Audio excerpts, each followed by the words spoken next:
नमस्कार, मैं अरुण छाजेड़।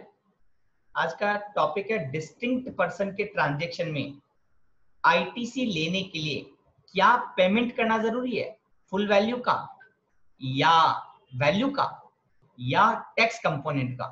थोड़ा सा कंपैरिजन करना चाहता हूं लैंग्वेज में, रूल 37 एंड सेक्शन 16(2) का प्रोवाइजो में। आई होप आप मेरी बात समझ गए होंगे कि मैं क्या कंपैरिजन करना चाहता हूं।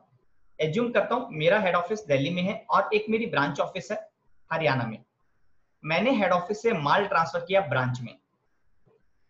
वैल्यू 1 लाख का वैल्यू ऑफ द गुड्स था या सर्विसेज था और 18,000 उसके ऊपर टैक्स था। टोटल 1,18,000। ये ट्रांजेक्शन के लिए मुझे टैक्स इनवॉइस इश्यू करना पड़ेगा दिल्ली हेड ऑफिस को? Answer is yes. मैंने टैक्स इनवॉइस इश्यू किया और मैंने गवर्नमेंट को टैक्स चुका दिया। सेकंड पॉइंट, क्या गुड़गांव ब्रांच, हरियाणा ब्रांच, उसको बीइंग ए रेसिपिएंट आईटीसी मिल जाएगा? आप लोग कहेंगे यस, इजीली मिल जाएगा। थर्ड पॉइंट, क्या ब्रांच को मुझे पेमेंट करना पड़ेगा दिल्ली को? आई थिंक आप सभी करेक्ट बोल रहे हैं, सभी करेक्ट सोच रहे हैं कि रूल 37 में एक प्रोवाइजो है। वो प्रोवाइजो क्या बोलता है कि सर आपका पेमेंट मान लिया जाएगा। अगर ट्रांजेक्शन शेड्यूल 1 का है तो पेमेंट मान लिया जाएगा। Perfectly clear, perfectly okay. तो मेरा जो क्वेश्चन है, मेरा जो कंपैरिजन है, वो रूल 37 का प्रोवाइजो और 16(2) का प्रोवाइजो में लैंग्वेज रीडिंग का कंपैरिजन है। और फिर हम ये जज करेंगे क्या मुझे being a recipient Haryana branch को, क्या दिल्ली हेड ऑफिस को कुछ पेमेंट करना जरूरी है in order to take the ITC. सबसे पहला point, section 15, value of the taxable supplies.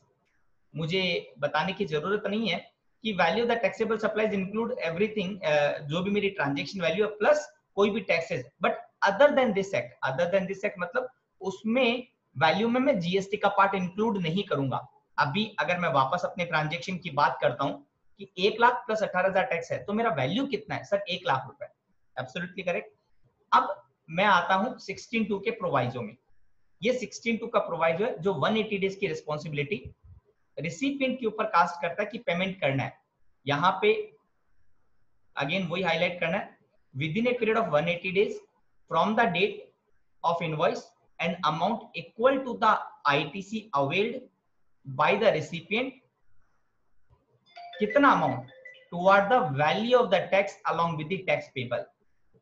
मैं पॉइंट क्या हाईलाइट करना चाहता हूं, toward the value of the tax that is 1 lakh along with the tax payable that is 18,000। Prima facie condition क्या है कि अगर कोई नॉर्मल रिसिपिएंट होता तो उसे 1 लाख जो कि वैल्यू है और 18,000 जो कि टैक्स है वो पेमेंट करना होता है। I hope it is clear to everyone. अब मैं 37 के प्रोवाइजो में आता हूं। 37 का प्रोवाइजो क्या कहता है? Reversal value of the supply. जो फर्स्ट वाला प्रोवाइजो मैं उसी को रीड कर रहा हूं। provided that value of the supply made without consideration as specified in the schedule 1 shall be deemed to be have been paid for the purpose of 16(2) का proviso. Normal language में मुझे लगता है कि सर डिस्टिंक्ट पर्सन के transaction में 1,18 payment करने की जरूरत नहीं है। वापस रीड करता हूं and try to identify something. Provided that value of the supply, मेरे ट्रांजैक्शन में वैल्यू कितना? 1,18,000 की 1,18,000? आंसर इज 1 लाख रुपए। Value of the supply made without consideration as specified in the schedule 1 shall be deemed to be have been paid for the purpose of 16(2). again 16(2) का second proviso पे आता हूं। 16(2) का second proviso क्या कहता है? Value of the supply payment करना है और along with the tax payable payment करना है। रिपीट करता हूं, value of the supply payment करना है that is 1 lakh along with the tax payable करना है दैट इज 18,000। कितना पेमेंट करना है? 1,18। और 16(2) का जो रिक्वायरमेंट और 37 ने क्या कहा कि 16(2) के प्रोवाइजो में जो वैल्यू ऑफ द सप्लाई है वो मान लिया जाएगा shall be deemed to have been paid। My point is what about the tax?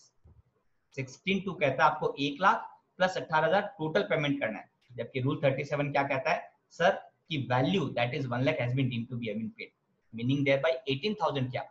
I am sharing my view with respect to so that litigation should not be arise in the future। जो language है उस हिसाब से मैं अपना view share करता हूं। मैं सभी पार्टिसिपेंट को रिक्वेस्ट करूंगा अगर आप मेरे व्यू से डिफर कर रहे हैं तो आप अपना व्यू भी कमेंट बॉक्स में लिखें, और अगर आप मेरे व्यू से सहमत हो तो प्लीज कंफर्म आल्सो। मेरे हिसाब से यहाँ पे 37 में अगर डिस्टिंक्ट पर्सन का जो ट्रांजेक्शन था 37 के अकॉर्डिंग मुझे 1 लाख का पेमेंट करने की जरूरत नहीं है, बट 18,000 का पेमेंट करना पड़ेगा, 18,000 का पेमेंट करना पड़ेगा। And the payment can be by way of the book entry also, ये भी एक्सेप्टेबल है वेरियस एडवांस रूलिंग में। और देखा है हमने कि अगर मैं बुक अकाउंटिंग एंट्री, बुक्स में अगर अकाउंटिंग एंट्री भी पास करता हूं डेबिट की, that will also be equivalent to be payment. So मेरा ये मानना है जो ब्रांच ऑफिस हरियाणा है, in order to reduce the litigation in future, just pass the book entry of rupees 18,000. So ये मेरा सजेशन है। एंड आपका क्या व्यू है, kindly share. Thank you very much. अगर कोई कंसर्न है, कोई पॉइंट है तो प्लीज कमेंट बॉक्स में लिखें।